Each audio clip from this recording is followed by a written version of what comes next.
جی بھی اور آداب، راشد جاوید آپ کی خدمت میں ایک بار پھر حاضر ہے، اور امید کرتا ہوں کہ آپ سب خیریت سے ہوں گے۔ میرے ویلاگ کو دیکھنے کا، سراہنے کا شکریہ۔ جی تو آج کے ویلاگ کا آغاز کرتے ہیں ایک بہت ہی افسوسناک خبر کے ساتھ، جو کہ آپ کے علم میں ہے۔ آپ سب جانتے ہیں کہ کل کاموکی کے قریب چینل 5 جو ایک نیوز چینل ہے، اس کی خاتون رپورٹر لاہور سے بلانگ کرتی ہیں، صدف نعیم، وہ کنٹینر سے گر کر کنٹینر کے نیچے بدقسمتی سے کچلی گئیں اور موقع پر ہی ان کی ڈیتھ ہو گئی۔ یہ کس طرح ہوا؟ جی یہ اس طرح ہوا کہ 1.5 کلومیٹر تک تقریباً یہ اور ان کے 2 مرد رپورٹر ساتھی بیچارے سڑک پہ کنٹینر کے ساتھ ساتھ بھاگتے رہے، اس امید میں کہ ہمیں کنٹینر پہ چڑھنے کا موقع مل جائے گا، عمران خان صاحب سے یا اسد عمر صاحب سے یا فواد چودھری صاحب سے یا دیگر لیڈران سے ایک بات چیت کا موقع مل جائے گا، اور ہم اپنے چینل کے لیے کوئی نہ کوئی مٹیریل وہاں سے کلیکٹ کر لیں گے۔ ظاہر چینل جن کو اسی بات کی تنخواہ دیتے ہیں اور اسی بات کے لیے ان کو بیچتے ہیں، لیکن یہ شرمناک بات ہے کہ چینل نے ایک خاتون رپورٹر کو سڑکوں پر روزی کی خاطر بھاگنے پر مجبور کیا۔ طریقہ تو یہ تھا کہ اس چینل کے کوئی سینئر جو مطلب ہے کہ آفیسر تھے یا ان خاتون کے لٹ سے باس، وہ باقاعدہ پی ٹی آئی کی قیادت سے کوئی ٹائم لے لیتے، کوئی اپائنٹمنٹ لیتے اور پھر ان خاتون کو پراپر ایک جگہ کنٹینر رکا ہوتا، ان کو اوپر مطلب ہے چڑھانے جاتا اور وہ بھی ان کی پراپر مدد کی جاتی۔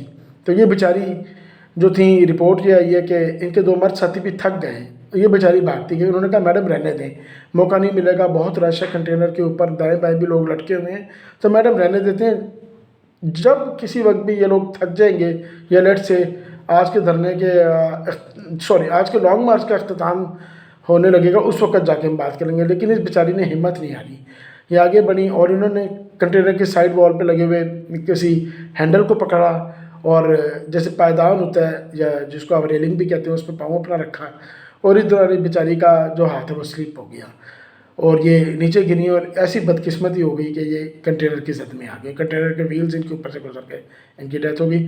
بہرحال اسی وقت کنٹینر رکوا دیا گیا اور عمران خان صاحب جو ہیں وہ خود انتہائی پریشان ہو گئے، انتہائی پریشان، اور وہ فوراً آگ کے نیچے اترے اور انہوں نے تمام حالات و واقعات کا جائزہ لیا، اور پھر بڑے دکھ کے ساتھ انہوں نے لانگ مارچ کو وہیں شیڈول ٹائم سے کوئی 1.5-2 گھنٹے پہلے ختم کرنے کا اعلان کیا دکھ کے ساتھ، اور وہ اپنے گھروں کو چلے گئے۔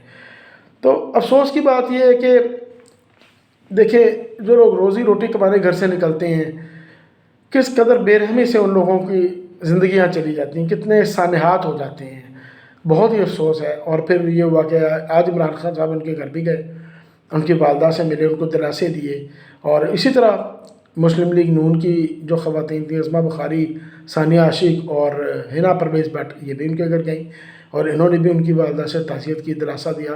وزیر اعظم نے بھی 50 لاکھ دیا، سنا ہے کہ پرویز الہی نے بھی 50 لاکھ روپے کے قریب امداد کی ہے۔ پیسے تو مل جاتے ہیں، لیکن دیکھیے جو چاہنے والا ہوتا ہے وہ واپس نہیں آتا، اس کی کمی پوری نہیں ہو سکتی، اس کی کمی کبھی پوری نہیں ہو سکتی۔ بہت ہی دکھ ہے، بہت ہی رنج ہے۔ اللہ تعالیٰ ان کے درجات بلند کرے، انہیں جنت الفردوس میں اعلیٰ ترین مقام عطا فرمائے، آمین ثم آمین۔ جی ویورز، اب بڑھتے ہیں ایک دوسری خبر کی طرف۔ میں ایک بات کرنا چاہ رہا تھا، میں نے کہا کہ چلیں آج آپ سے کرتا ہوں۔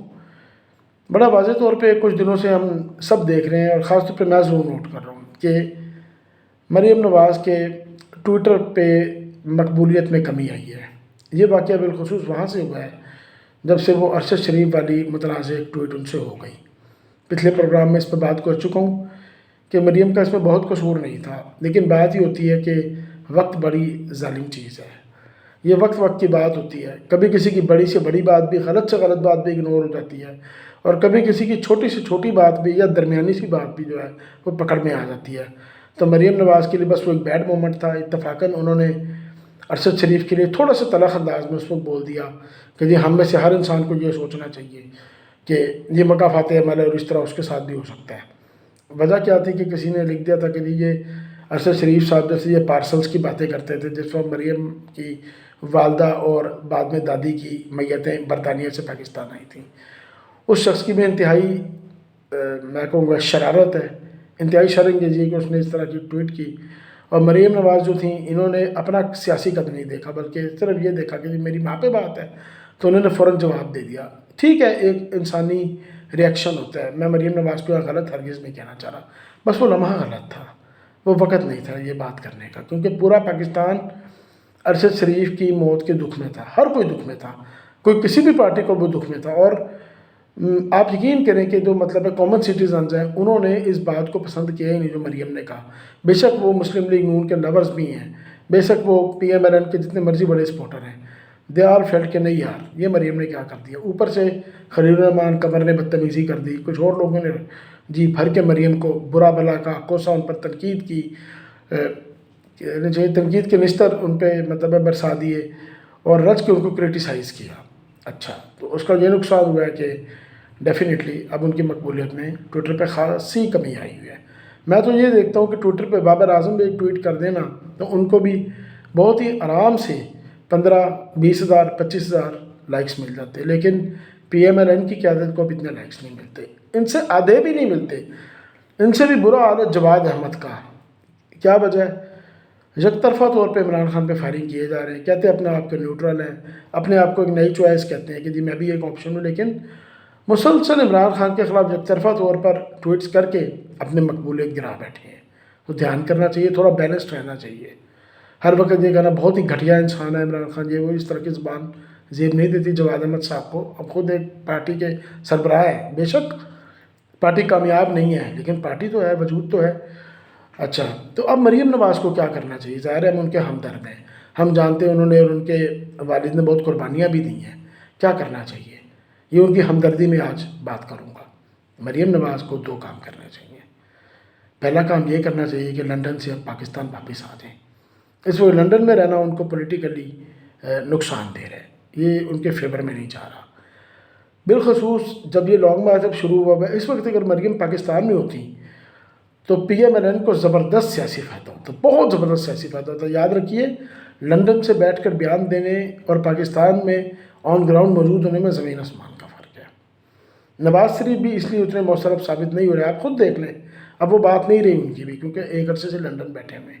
لوگوں کو امید تھی کہ واپس آ جائیں گے, واپس آ جائیں گے. اب اپنے بھائی کی حکومت آئے بھی 6 مہینے سے اوپر ہو گئی, ابھی تک واپس نہیں آئے. وجوہات چاہے جو بھی ہیں لیکن ان کی بات میں پھر وہ اثر نہیں رہتا. یا کہنے کے لوگ جو ہیں وہ نسبتاً بس مایوس سے ہوئے ہیں کہ یار پتہ نہیں میاں صاحب میں واپس آنا بھی ہے کہ نہیں آنا. بہرحال مریم نواز جو ہیں ان کو فوری طور پہ واپس آنا چاہیے. واپس آ کے کیا کرنا چاہیے جی یہ اب میں آپ کو بتانے لگا ہوں. وہ کام کرنا چاہیے جو اب تک نہیں کیا. کیپٹل ٹاک کے حامد میر جو ہیں یہ سب اچھے لیول کے اعلیٰ لیول کے سیاستدانوں کو اویلیبل ہوتے ہیں. ان کی تو خواہش ہوتی ہے کہ ان کو کوئی سیاستدان 1-on-1 انٹرویو دے. ماضی میں بھی ایسے انٹرویوز کر چکے ہیں. مریم نواز کو چاہیے کہ اس دفعہ یہ ایک انٹرویو حامد میر کو دیں. اس میں یہ صرف سیاست پہ بات نہ کریں بلکہ کچھ ہلکی پھلکی گفتگو کریں, اپنے بچوں کے بارے میں بتائیں. ماشاء اللہ سے اللہ تعالیٰ نے ان کو نواسہ نواسی دی ہوئے ہیں, ان کے بارے میں بتائیں کس طرح وہ اپنے دن کو انجوائے کرتی ہیں, اپنے لائف کو انجوائے کرتی ہیں. اور اس کے بعد یہ کہ جتنی بھی بات وہ عمران خان کے بارے میں بھی کریں نسبتاً اپنے لہجے کو نرم رکھ کے کریں. اس کہہ کے بات نہ کریں, بلکہ جہاں بھی ذکر کریں ان خان صاحب یا عمران خان صاحب کہہ دیں. یا اگر عمران خان صاحب نہیں بھی کہنا تو یوں کہیں کہ عمران خان یہ کہتے ہیں, یہ نہ کہ عمران خان کہتا ہے. نہیں, اپنے آپ کو چینج کریں, ایک سافٹ امیج لے کر اس دفعہ, اور بہت اچھے انداز کا پروگرام کریں. اور بالخصوص اس میں یہ سوال بھی حامد میر سے کروا لیں ارشد شریف کے حوالے سے کہ یہ ٹویٹ کیوں ہوئی, اس کی کیا وجہ تھی, اور اس پہ ایک بہتر انداز میں اپنا موقف پیش کر دیں اور اس پہ افسوس کا اظہار کر دیں. وہ بالکل یہ کہہ سکتی ہے کہ یہ مطلب ہے کہ اتفاقیہ طور پہ بس میں جذباتی تھی, والدہ سے میری ایک بہت اٹیچمنٹ تھی تو اس طرح ہو گیا, لیکن میں یہ کہنا نہیں چاہتی. بہتر ہے کہ اس وقت وہ ارشد شریف صاحب کے لیے مغفرت کی دعا بھی کر دیں. یہ تو ویورز یہ تو ہوگی پولیٹکس کی باتیں. اچھا لگتا ہے جب کبھی کبھی پولیٹکس کے ساتھ ساتھ شوبز کی بات بھی ہو جائے آپ لوگوں سے. چلیں جی آگے چلتے ہیں. تو مولا جٹ جو ہے دا لیجنڈ آف مولا جٹ, اس نے 100 کروڑ کا جو مائل سٹون ہے وہ تو عبور کر لیا, اور آج کا جو سکور پتہ لگ رہا ہے 133 کروڑ ورلڈ وائڈ ابھی تک بھی فلم سمیٹ گئی ہے. اور UK, آسٹریلیا, امریکہ, کینیڈا, UAE ان ملکوں میں اس نے انڈین فلموں کا بھی بزنس کاٹ دیا جو اس کے ساتھ اس کے وقت میں ریلیز ہوئی ہیں. انڈین موویز ان سے بہت آگے ہے. انڈیا کے لوگ بھی اس کو دیکھ رہے ہیں. کرن جوہر جو ہیں انڈیا کے بہت بڑے ڈائریکٹر ہیں, میرے موسٹ فیوریٹ ڈائریکٹر بھی ہیں پریزنٹ جو ڈائریکٹرز ہیں ان میں, تو وہ اسپیشلی دبئی جا کر دیکھ کر آئے ہیں